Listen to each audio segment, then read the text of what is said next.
Assalamualaikum warahmatullahi wabarakatuh. Kembali lagi di video pembelajaran mobile programming bersama saya Yudhistira. Baik, hari ini kita akan masuk untuk pembahasan di pertemuan ke-10 ya. Silakan dibuka modulnya masing-masing. Nah, di pertemuan 10 kali ini kita akan membuat beberapa coding yang ditempatkan di project yang sudah kita buat di pertemuan sebelumnya ya, toko kita. Nah, yang coding akan kita buat ini yang akan digunakan untuk menghubungkan project kita ke API ya, API yang sudah kita buat sebelumnya. Nah, silakan dibuka pertemuan 10 di halaman 129. Poin yang pertama yang akan kita bahas di sini adalah kita akan membuat sebuah helper modul ya. Nah, di sini poin yang pertama kita akan membuat helper modul. Yang pertama, di helper modul kita akan menambahkan dependencies ya. Ini keterangannya di sini dijelaskan bahwa dalam pembuatan aplikasi ini dibutuhkan dependensi untuk menerima dan mengirim request ke REST API atau HTTP, dan dependensi untuk menyimpan token atau share preference. Nah, pastikan laptop kalian masing-masing itu terhubung ke internet ya, jadi ada koneksi jaringan ke internet. Kemudian dibuka bagian file pubspec.yaml. Nah, ini ada di project kalian masing-masing. Misalkan kita buka, nah ini project yang sudah saya buka. Nah, kita cari di bagian, nah ini dia pubspec.yaml. Nah, tampilannya seperti ini. Nah, ini kalian tambahkan seperti yang ada di modul di bagian dependensi. Nah, ini ya, di bagian dependensi, kemudian di bagian, nah ini Kubernetes icon, HTTP dan share preference. Nah, ini Kubernetes-nya sudah ada. Nah, berarti ditambahkan di bawah Kubernetes itu yang pertama adalah HTTP ya, ini kalian tambahkan. Setelah itu yang ketiga share preference ya, ini kalian tambahkan di sini. Baik, udah semua ya kita tambahkan, kalian save aja.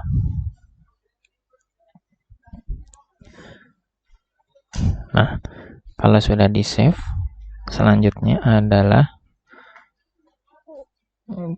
kalian tambahkan ini ya, untuk mengunduh dependensi atau package yang telah ditambahkan, buka command prompt atau CMD.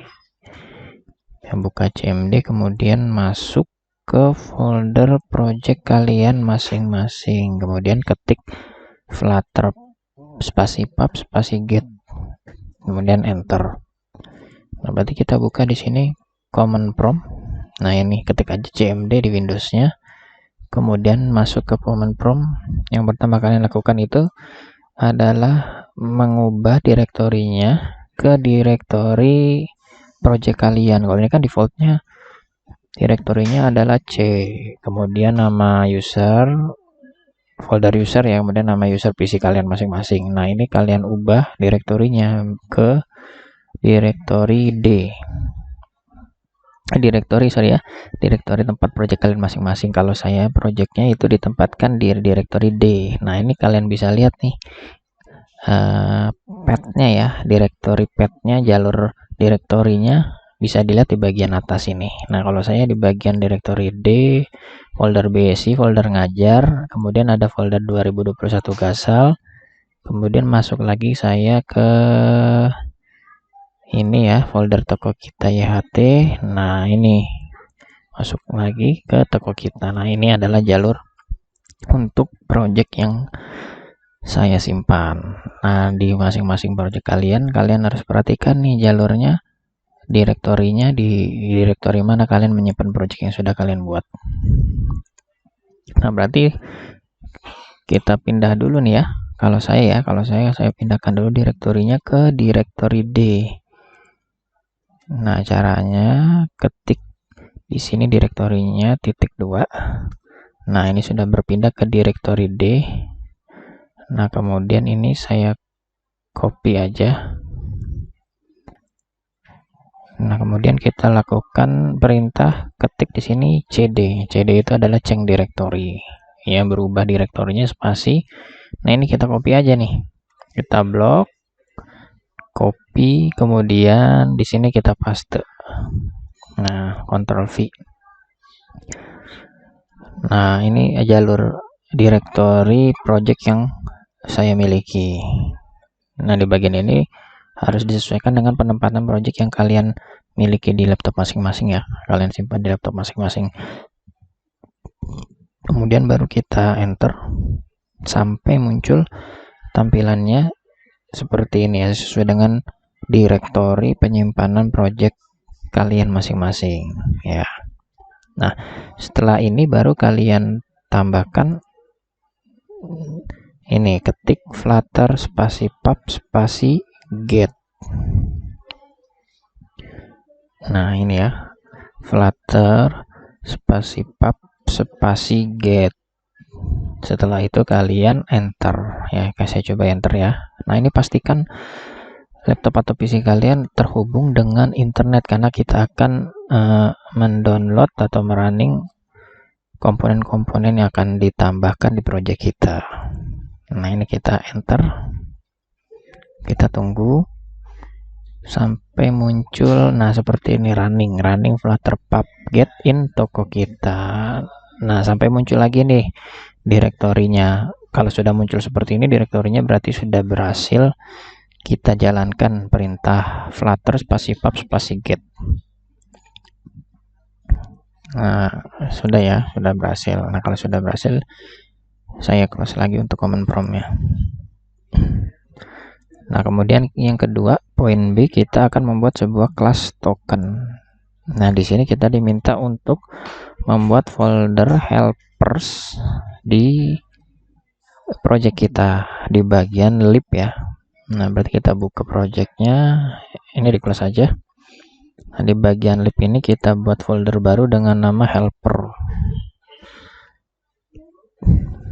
Nah, ini sudah saya buat di library. Kemudian di library kita buat folder dengan nama helpers.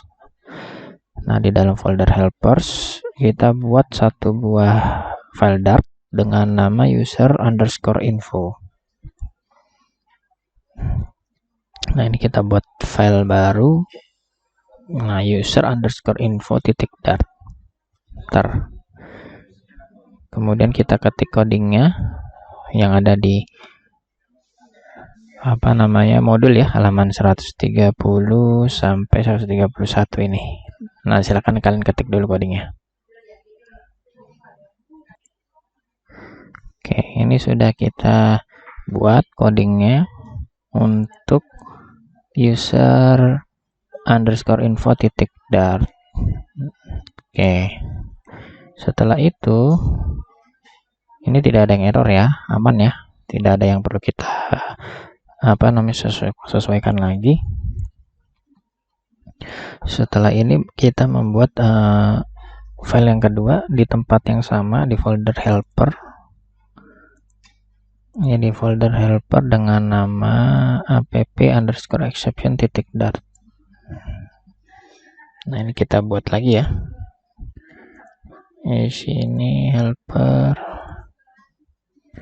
app_exception.dart. Nah, ini kita ketik lagi codingnya, silakan di halaman 131. Nah, ini kita sudah buat codingnya atau scriptnya ya untuk app_exception.dart. Nah, ini kita lihat ada bagian-bagian yang masih merah seperti biasa, seperti kemarin. Ini kalian sorot aja yang bagian merahnya ini, kemudian pilih quick fix. Nah, kalau ini pilihnya yang nullable aja ya, make mistake nullable.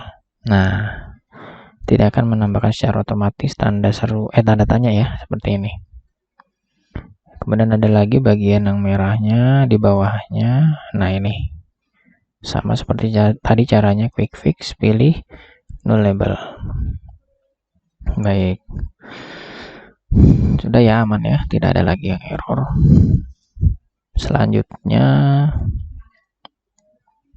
nah ini keterangannya, untuk exception ini digunakan untuk penanganan jika terjadi error saat melakukan permintaan atau pengiriman ke resapi. Ya, ini fungsi kita membuat app_exception.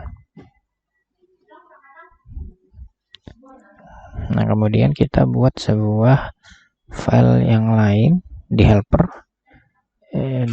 Ya, kita akan membuat modul HTTP request.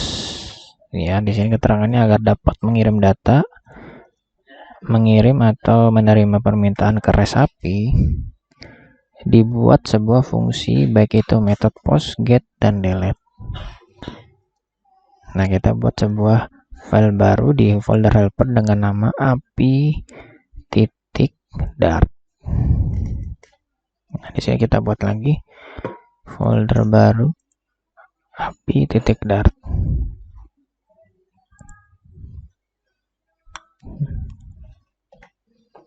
Nah, kita ketik lagi codingnya.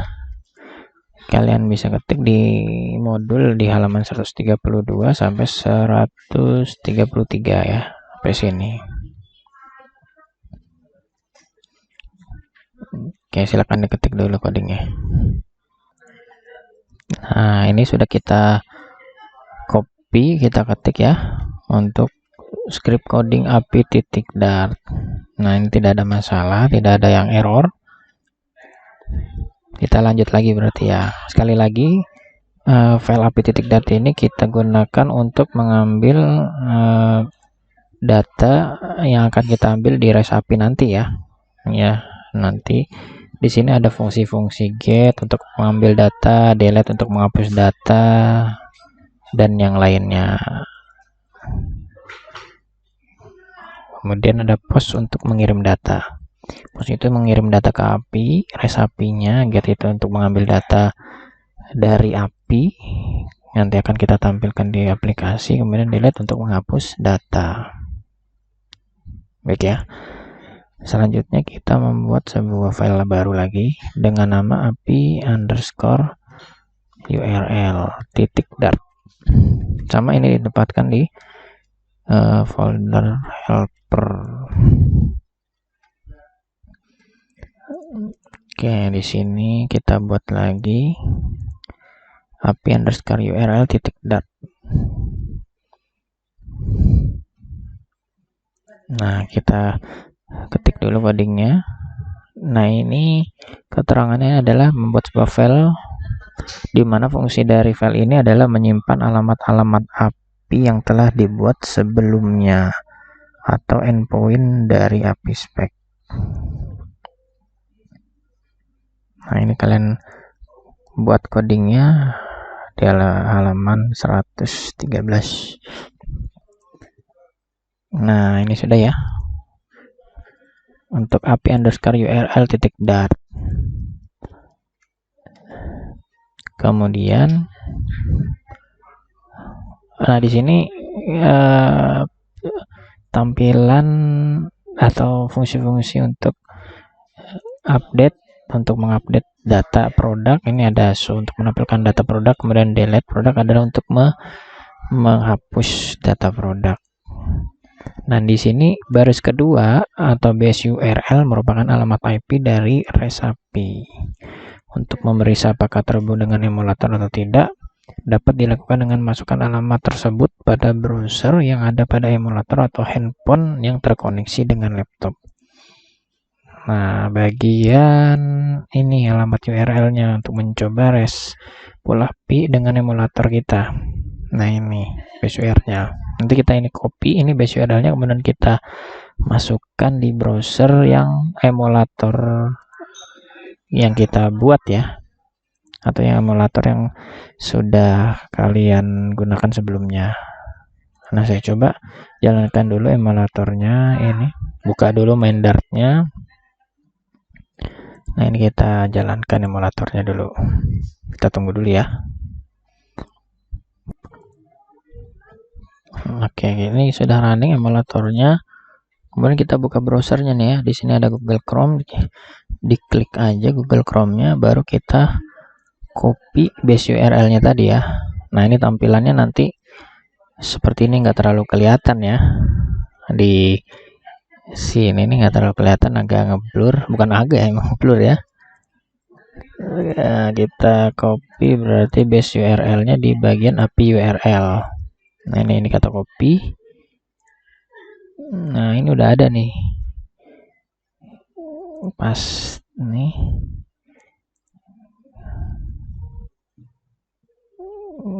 Sebentar. Restart dulu lagi.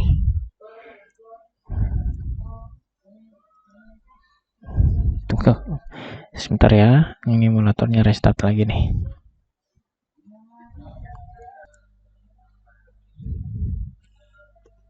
Nah, ini sudah tercopy, ini sedang loading.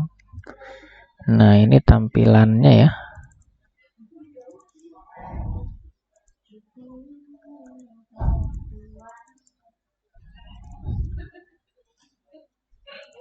Nah, ini nanti tampilannya seperti ini nih. Di sini ada kata-kata Lumen Laravel komponen 8.0. Nah, ini kalau sudah betul nanti akan tampil seperti ini. Ya.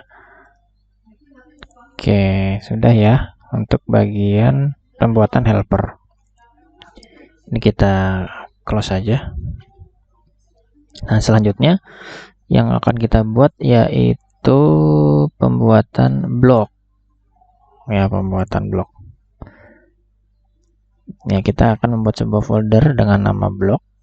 Nah, nanti di dalam folder ini berisi file-file yang berfungsi sebagai controller, baik itu melakukan proses login, registrasi, dan lain-lain. Nah, nanti di dalam folder blok ini kita membuat file-file yang isinya adalah controller. Seperti itu ya. Oke, ini kita buat dulu foldernya dengan nama blok di bagian lib ini ya.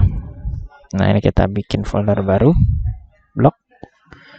Yang sudah kita buat kita close aja ya, biar tidak terlalu penuh tabnya. Oke, nah ini di bagian bloknya ini yang pertama kalian buat adalah file registrasi. Nah, kalian isi dengan nama registrasi underscore blok titik dart. Oke, di sini kita new file. Nah, ini registrasi underscore blok titik dart. Kemudian kita ketik codingnya seperti yang ada di halaman ini ya, 135. Nah, ini silahkan kalian ketik atau kalian bisa copy paste seperti ini. Nah, kemudian ini bagian yang masih ada merah-merahnya ya, seperti ini, nama, email, password. Kita seperti biasa disorot aja, kemudian pilih quick fix. Nah, ini pakai nama nullable. Nah, seperti ini. Email juga sama, quick fix, email nullable, dan password nullable. Oke, kita save dulu. Nah, ini sudah tidak ada lagi yang error. Nah, lanjut ya. Kemudian selanjutnya kita buat nama file lagi dengan nama login underscore blok titik dart. Nah, kita tambahkan lagi di bagian blok sini. Oke. Titik dart. Nah, ini. Kemudian kita tambahkan lagi codingnya di sini. Nah, ini ya, copy aja. Kemudian kita tambahkan di sini. Kita simpan. Nah, ini kita betulkan lagi ya, kita sesuaikan lagi.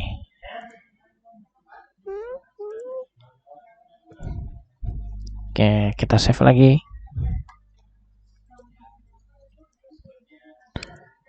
Selanjutnya adalah logout ya. Nah, ini logout underscore block titik dart. Oke. Nah, ini kita copy lagi.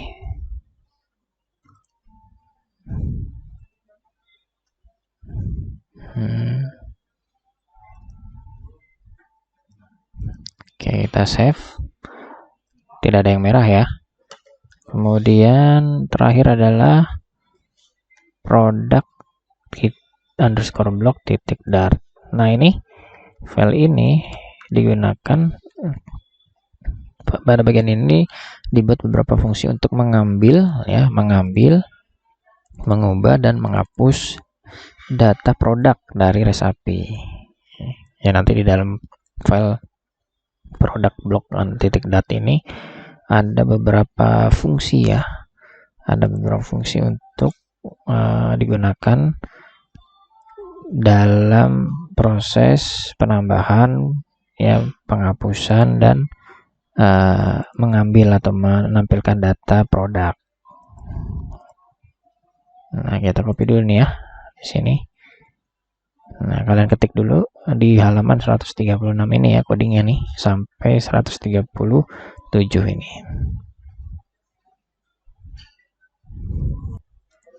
Nah, ini kita sesuaikan lagi bagian yang merah-merahnya lagi di sini. Quick fix, kemudian no label. Ini di quick fix juga sama add null check. Oke, kemudian ini juga sama quick fix no label, ini quick fix null check, ID-nya oke, satu lagi ya. Nah, ini. Nah, oke.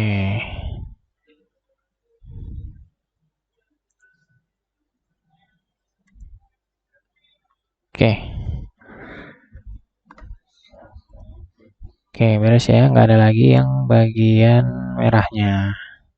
Nah, di sini terdiri dari beberapa function ya. Ini pertama ada add product, ini function untuk menambahkan data produknya. Kemudian ada update untuk mengubah data produknya atau mengedit ya. Delete berarti untuk menghapus data produknya. Get product berarti untuk mengambil data produknya atau menampilkan. Nah, seperti itu. Berarti sudah selesai kita nih ya untuk pertemuan 10. Hanya membuat sebuah helper tadi ya, default helper, kemudian membuat blok ya, coding blok. Nah, baik ya. Mungkin ini aja untuk materi video pembelajaran mobile programming pertemuan 10. Sekian dari saya. Terima kasih atas perhatiannya. Saya akhiri. Wassalamualaikum warahmatullahi wabarakatuh.